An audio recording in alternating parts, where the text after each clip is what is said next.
ایک اور کہانی خون میں لپٹی قبرستان کی۔ یہ کہانی ایک ایسے قبرستان کی ہے جو شہر کے مضافات میں واقع تھا اور جس کا نام تھا قبرستان سیاہ۔ اس قبرستان کے بارے میں عجیب و غریب کہانیاں مشہور تھیں کہ یہاں رات کو عجیب آوازیں سنائی دیتی ہیں، لوگوں کو یہاں خوفناک سایہ نظر آتے ہیں اور کچھ لوگ تو یہاں سے غائب بھی ہو چکے تھے۔ شہر کے نوجوان عامر اور اس کے دوستوں نے ایک رات فیصلہ کیا کہ وہ قبرستان میں جا کر دیکھیں گے کہ وہاں واقعی کوئی پراسرار چیز ہے یا یہ سب لوگوں کے وہم ہیں۔ وہ سب اپنے ہاتھوں میں ٹارچ اور موبائل کی روشنی لے کر رات کے 12 بجے قبرستان کی جانب روانہ ہوئے۔ جب وہ قبرستان کے دروازے کے قریب پہنچے تو ہوا میں سردی اور نمی بڑھ گئی۔ ان کے جسموں میں سردی کی لہر دوڑ گئی، مگر پھر بھی انہوں نے ہمت نہیں ہاری اور اندر چلے گئے۔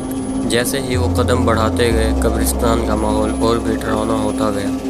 درختوں کی شاخیں ہوا میں ہل رہی تھیں اور ان کے قدموں کے نیچے سوکھی پتیاں چرمرانے لگیں۔ چند قدم آگے بڑھنے پر عامر کی نظر ایک پرانی اور ٹوٹی ہوئی قبر پر پڑی۔ جیسے ہی اس نے اس قبر کے قریب جا کر جھک کر دیکھا، ایک ٹھنڈی ہوا کا جھونکا اور اچانک وہاں سے ایک سرخ رنگ کا دھواں اٹھا۔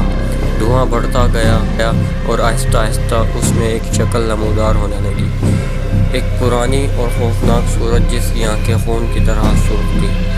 دوست خوف زدہ ہو کر پیچھے ہٹے، مگر وہ ہستی ان کے قریب آنے لگی۔ ایک پراسرار اور گہری آواز ان کے کانوں میں گونجنے لگی، تم نے میری نیند کو برباد کیا ہے، اب تمہیں یہاں سے زندہ جانے نہیں دوں گا۔ یہ سن کر سب کے ہوشان قطع ہو گئے اور وہ بھاگنے لگے۔ راستے میں ان کے قدم ڈگمگانے لگے اور کچھ دیر بعد انہیں محسوس ہوا کہ وہ قبرستان سے باہر نکلنے کی کوشش کر رہے ہیں، مگر ہر طرف انہیں ایک ہی منظر نظر آ رہا تھا، وہ بھٹک گئے تھے۔ اسی خوف میں مبتلا رہتے ہوئے ان کے چیخنے کی آوازیں شہر والوں تک پہنچی۔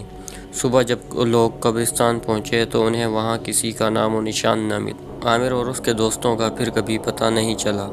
کچھ لوگوں کا کہنا ہے کہ وہ قبرستان کی ایک اور بھٹکی ہوئی روح بن چکے ہیں اور جو اب خود اسی قبرستان کی حفاظت کرتے ہیں۔